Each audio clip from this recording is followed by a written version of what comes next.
All right, so Fredo Santana had a scary running after having too much lean. So he tweeted about this series of tweets. He said, Gina found me on the floor shaking, bleeding out the mouth, having a seizure. It could have been an end. He basically said that it's time for him to get help. He might just go to rehab. We shouldn't be trying to live this rock star life. We got to worry about our health. Do you guys think this is really going to have any effect on artists who are doing lean? It's not the first time we've seen this. No, we need somebody to die again. I was going to say it's already happened. It doesn't change anything. That's why I said again. But you think again, we don't want anyone to die again, but I don't know if that changes anything. This country was built off genocide. What are you talking about? To me, this was the biggest story of the weekend.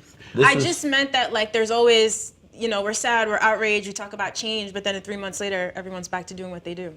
This was the biggest story of the weekend for me because it was someone and a rapper who has been an avid proponent of drugs and definitely lean, saying, make me the face. I'm fucked up. I'm in a hospital. They got all type of shit attached to me. I had kidney failure, liver failure. Make me the example. And by the way, he's relatively young. He's still in touch with all the youth that are being affected. He said, make me the example for y'all.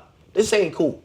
And by the way, it was so ironic and shocking because 2 to 3 weeks ago, when Russ had said, like, he wore a shirt saying, all you niggas who are getting young fans addicted to Xans, Percocets, and lean, like, you guys are losers. It's not cool. And he had responded, which was a very valid response because we also have to evaluate why do some of these rappers take drugs, right? Some do for recreation. Some claim it's because of their creative process. But Fredo responded to him by saying, no, shut the fuck up. Don't attack people who do take it. I've been through a lot of shit. He comes from Chicago, an area affected where all his friends, or I won't say all, but many of his friends have died. He's been around death, murder, all type of really bad things, and he's been trying to hide his demons away behind drugs. But it's caught up with him. So to have him 2 weeks later say, I'm in the hospital now because of the very thing that I was defending 2 weeks ago, to me, it was a big reminder that this is not cool. I don't think it requires someone dying. I would have been very sad if he had died. So I hope people could see the warning signs. Unfortunately, it might take someone dying, but for me, it didn't.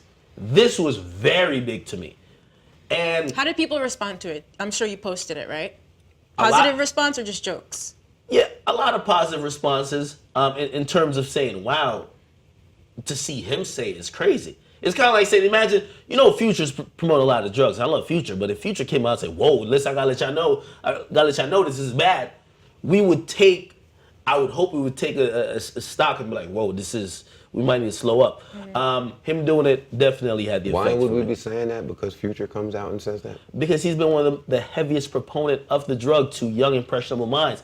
A lot of kids are on this lean shit, are on these Xans and Percocets. Okay, then you're going to die. Okay, but they're on it because their favorite entertainers said, this is the wave. Bunch of fucking stupid, impressionable kids. You're right, but how do you stop it?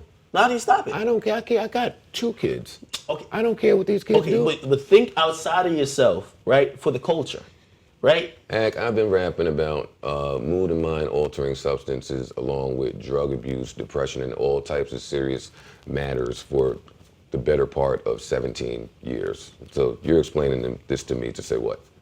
I'm explaining this to you because even with your whole journey, right? You've documented its effect on you, and when you chose to stop, and that effect on you. So you've documented the whole journey. A lot of times these niggas promote all this shit with no repercussions. There are enough documented cases for young people to do their research and get all the information that they need to get. Actually, all right, here's the thing, guys. Let's call a spade a spade. Wayne been in and out of the hospital for the last 3 years, and everybody keeps saying, when people obviously say, oh, that's the lean, he's having seizures, why?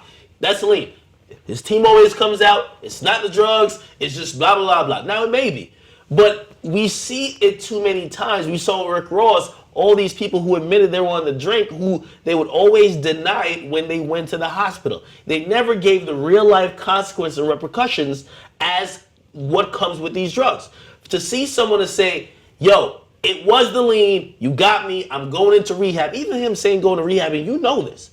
For a rapper or an entertainer to say, yes, I'm going into rehab, shows it's at such a dire position, like, yo, he could definitely die. So, again, you have done this. Other people who have abused drugs talked about it, promoted it, and then succumb to it. They have done this, but not as publicly as recent as Fredo. So I give him credit for it. As do I. The more people to speak out about this issue, the merrier, as far as I'm concerned. So I'm glad that he's alive and well. I'm not all too familiar with the gentleman, but I'm all about everybody's well-being and their mental health and their, all of that should be in good. So I'm glad he's well. Hopefully he recognizes some things and make some better decisions moving forward. Yeah, I guess my question for you is, how difficult was it for you to quit? It's always easier said than done. Like he said, he's using it to fight demons. People use drugs for fun, like you said, or to numb pain. So it's easy to say that I'm going to quit, but when you're in a dark place, it's also easy to turn back. So what helped you to actually stop? This is not the platform for No? that, talking to a bunch of fucking kids. Well, all right. Well, Okay, John. asking like how he had a revelation when he said he was bleeding out of his mouth on the floor and his friend found him. I felt that's a point for him. He's like, yo, I was about to die. My friend saved my life. Well, But him saying rehab is the next step. hopefully that's his rock bottom. Hopefully he doesn't have to ever experience. Do you have a similar rock bottom? Everybody has a rock bottom unless your rock bottom has a basement. Hopefully his does not have to have a basement. Hopefully this was a real life wake up call for him, is what I'm saying. I mean, I can share my story. Everyone's story is different. Rule number one, you have to want help. Hopefully you don't have to almost die first before you get it. I agree.